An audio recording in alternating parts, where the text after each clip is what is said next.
Okay, good morning everyone. We will go into the next topic, that is joints in the rigid pavement. Okay, so this is a typical section of a concrete pavement or a rigid pavement.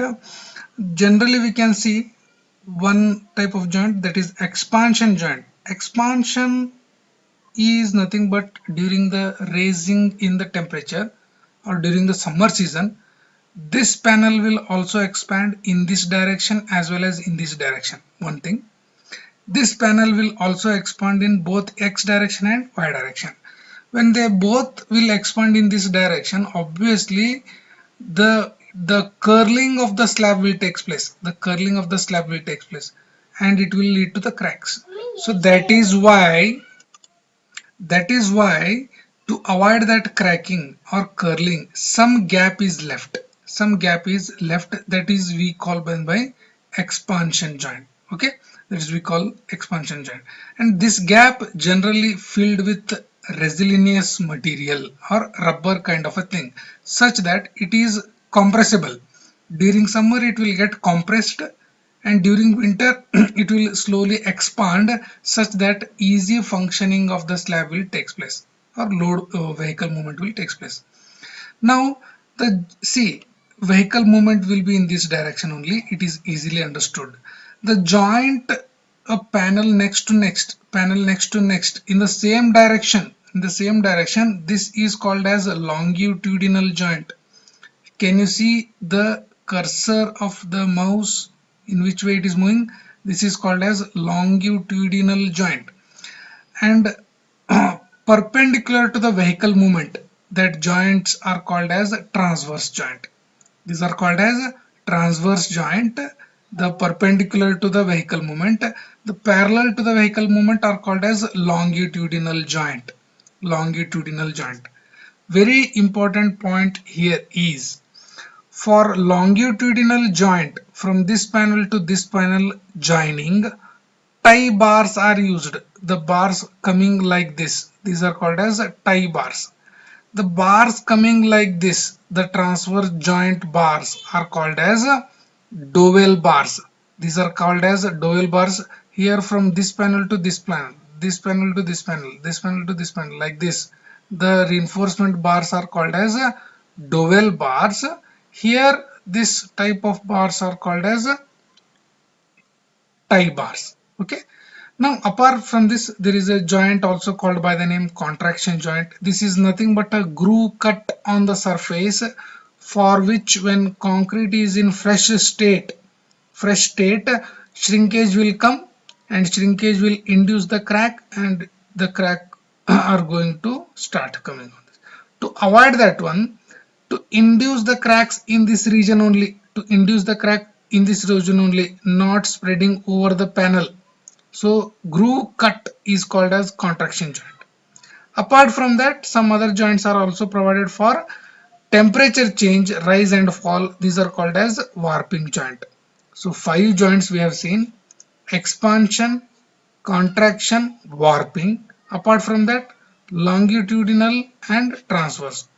Tie bars in this direction, dowel bars in this direction. Dowel bars parallel to the traffic movement, tie bars are perpendicular to the traffic movement. Okay, now you can see in this diagram, this type of joint is called as longitudinal joint. So tie bars will come like this, tie bars will come like this. This type of joint is called as transverse, this line, this is called as dowel bars will come like this. Okay,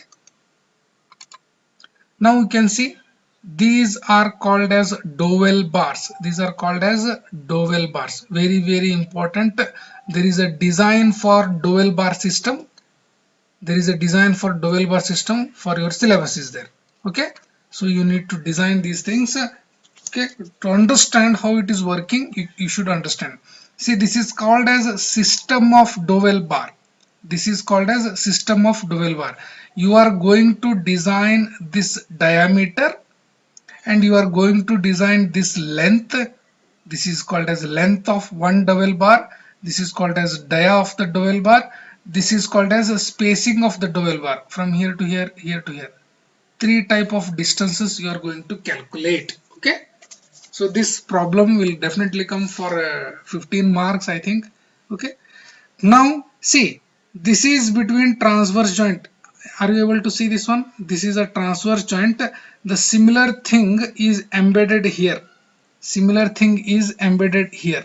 Okay, now see this one. These are called as tie bars. Are you able to see? Because this is a longitudinal joint. For this panel to this panel, there is a tie bars. Okay, there is a tie bars. I hope this picture is very clear. Dowell bar system, which is there for transverse joint. Tie bar system, which is there for longitudinal joint. Okay, you can see a tie bar and a longitudinal joint. In this diagram, this red cursor, wherever I am showing now, this is longitudinal joint, and here tie bar is not provided. Okay, so tie bar is not provided. You can see when a vehicle moves, so there is a sinking of this panel. It can be easily seen. It can be easily seen. There is elevation difference between this line and this line. Elevation difference between this line and this line. Why? There is no tie bar. Okay, so it is going to fall. So if it is there, if tie bar is provided, vehicle moving also, the slabs are maintained at same elevation. Slabs are maintained at same elevation. No tie bars, high stresses, high deflection, pavement stress. Tie bar is present, low stresses, low deflection, good joint performance. Okay, I hope this picture is very clear. Okay, if you go to the next one, this is a finite element analysis of some model. Okay, see this line, wherever I am going for red cursor line, is a longitudinal joint. Okay, I hope here tie bars will come. Here tie bars will come. What are these two blue dots, blue square dots? Here also, here also. These are nothing but symbols for vehicle tires. Dual tandem wheel, single axle but dual wheel assembly. Two wheels at each axle end. Two wheels at each axle end. This is called as dual wheel. So standard is what? 80 kN. We generally in Indian standard we write it as 8000 kg or 8100 kg. Now let us see the performance without tie bar, with tie bar. This picture shows a 3D model, stress distribution 3D model without tie bar. It's called as without tie bar. See, deflections without tie bar. Only this panel is having stresses. Only this panel. There is no transfer to this panel. There is no transfer to this side. Okay, so that is why large deflection you can see, large stresses you can see. So maximum deflection is 0.54 mm, 0.54 mm. Okay, so no tie bars like this diagram. If you see this one, tie bars are there, so stresses are transferred here also. So that is why if you see this diagram, there is no stresses. If you see this diagram, both panels have the stresses and deflection is reduced. And this system has a tie bar. This system has tie bar. Here 0.3 mm deflection, here 0.54 mm deflection. Okay, if you are providing tie bar, less deflection you can see, and stresses are transferred to the next one also. Okay, now go to this one. Here this is also stress distribution only. Here stresses are maximum 2051 kPa.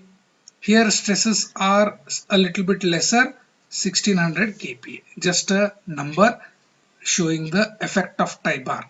Effect of tie bar. If you go to this one, now we will see importance of dowel bar. Importance of a dowel bar. Okay. Now what is this importance of dowel bar?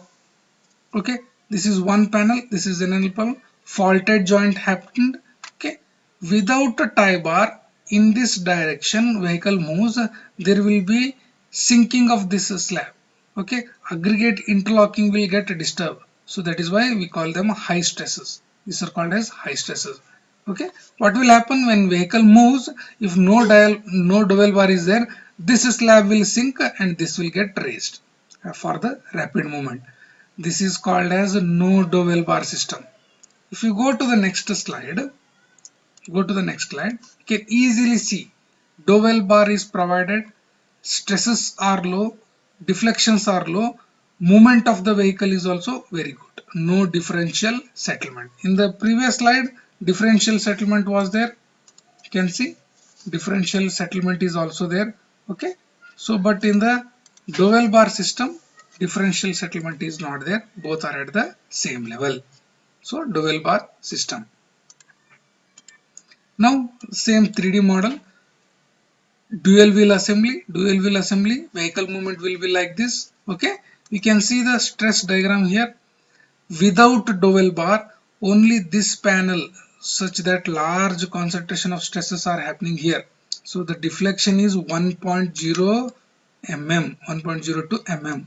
No dowel joint. Okay, if you go to the next one, you can see both slabs are interlocked due to dowel bar. Both slabs are interlocked with the dual bar system. So that is why the deflection is less. Stresses are uniformly distributed. Okay, so here this diagram shows no dowel bar, only one panel is having stresses. Here two panels are interlocked by dowel bar, so stresses are distributed. Okay,